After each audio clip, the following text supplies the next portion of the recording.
আরও একটা ইম্পর্টেন্ট বিষয় যেটা হচ্ছে অনেক মানুষ মনে করে যে আজকে মনে হয় আলবিদার জুমা, রমজান মাসের আলবিদা জুমা, এই জুমাতে যদি আমরা জুমার সালাত আদায় করি মনে হয় বেশি বেশি নেকি পাবো, কিন্তু এটা কখনো না। নবী সাল্লাল্লাহু আলাইহি সাল্লাম বলেন, বা অনেক মানুষ এটাও মনে করে যে আমরা এই রমজান মাসের শেষ জুমায় ইসলামপুরে গিয়ে পড়বো, চোপড়া বাজারে গিয়ে পড়বো, অন্যান্য জায়গাতে গিয়ে পড়বো, আমরা মনে হয় বেশি নেকি পাবো, বেশি নেকি পাওয়া যায়, যতদিন হেঁটে যাবো বেশি নেকি পাবো, এইরকম কোনো নেকি পাওয়া যায় না। নবী সাল্লাল্লাহু আলাইহি সাল্লাম বলেন, লা তাশুদ্দুর রিহাল ইল্লা ইলা সালাসাতি মাসাজিদ, শুধুমাত্র 3টি মসজিদ, যেই মসজিদে নেকির উদ্দেশ্যে মানুষ যেতে পারে, নেকির উদ্দেশ্যে যেতে পারে, তাছাড়া পৃথিবীর কোনো মসজিদে মানুষ নেকির উদ্দেশ্যে যেতে পারে না যে আমি এই মসজিদ ছেড়ে ও মসজিদে যাই, এই মসজিদ ছেড়ে ও মসজিদে যাই মানে বেশি নেকি পাবো, এরকম করা যাবে না। তো এই মসজিদগুলোর নাম বলে দিই তাহলে বুঝতে পারবেন। 1 নম্বর হচ্ছে মসজিদুল হারাম, যেটা মক্কায় অবস্থিত। যে মসজিদে যদি কোনো মানুষ 1 ওয়াক্তের সালাত আদায় করে, 1 রেকাত সালাত আদায় করে, অন্য মসজিদে 1 লাখ রেকাত সালাত আদায় করার সমান নেকি সেখানে 1 রেকাত পড়লে পাবে। কত রেকাত? আপনি সাধারণ মসজিদগুলোতে 1 লাখ রেকাত নামাজ পড়লেন, আর সেখানে মাত্র 1 রেকাত নামাজ পড়লেন, তার নেকি 1 সমান। এই জন্য নবী সাল্লাল্লাহু আলাইহি সাল্লাম তার ফজিলত দিয়েছেন। তারপর নবী সাল্লাল্লাহু আলাইহি সাল্লাম বললেন, মসজিদে নববী যেটা মদিনাতে অবস্থিত আছে, সেই মসজিদে যদি কেউ 1 রেকাত নামাজ পড়ে, সারা পৃথিবীর যে কোনো মসজিদে সে যদি 1000 রেকাত নামাজ পড়ে, তাহলে সে সমান 1 সমান নেকি। সেই জায়গায় নবী সাল্লাল্লাহু আলাইহি সাল্লাম বলছেন যে সেই মসজিদে কেউ নেকির আশা যদি যায়, নেকির উদ্দেশ্যে যায়, তাহলে সেখানে যেতে পারে।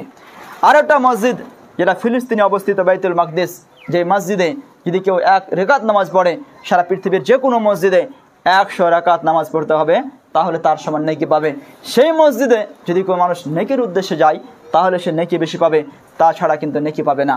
আজকে যে বর্তমান যুগে অনেক মানুষ মনে করে যে আল বিদায় জুমা, সেই জুমা মানুষ ভিড় করে জুমা পড়তে আসে, আর মনে মনে ভাবে যেন বেশি নেকি পাবো, কখনো না, কখনো না। যদি এরকমের ধারণা থাকে তাহলে কিন্তু আপনি গুনাহগার হয়ে যাবেন। সম্মানিত ভাই সকল, আল্লাহ রাব্বুল আলামিন আমাদের সকলকে সঠিকভাবে শরীয়ত বুঝার তৌফিক দান করো, আমিন।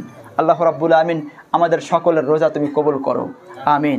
আল্লাহ রাব্বুল আলামিন আমরা বিভিন্ন জিনিস না বুঝার কারণে ভুল করে ফেলি, বুঝতে পেরেও ভুল করে ফেলি, সেগুলো আমাদের ভুলগুলো তুমি ক্ষমা করো, আমিন।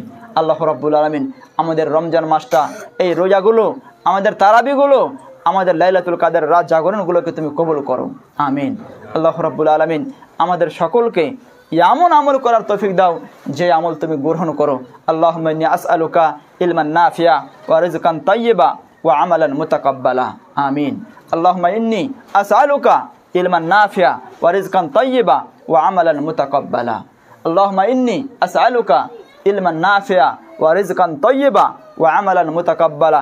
এই দুয়ার অর্থ হলো যে আল্লাহ রাব্বুল আলামিন আমাদের সকলকে সঠিক জ্ঞান দাও, সঠিক জ্ঞান দান করো, এবং আমাদেরকে হালাল রুজির ব্যবস্থা করে দাও, এবং আল্লাহ রাব্বুল আলামিন আমাদের সকলকে এমন আমল করার তৌফিক দান করো যে আমল তুমি কবুল করো। আমরা জানি না যে তুমি কোন আমল কবুল করো, চেষ্টা করি, খালি আমরা শুনি জানি, চেষ্টা করি, কিন্তু গ্রহণ করার কবুল করার কাজ তো তোমার।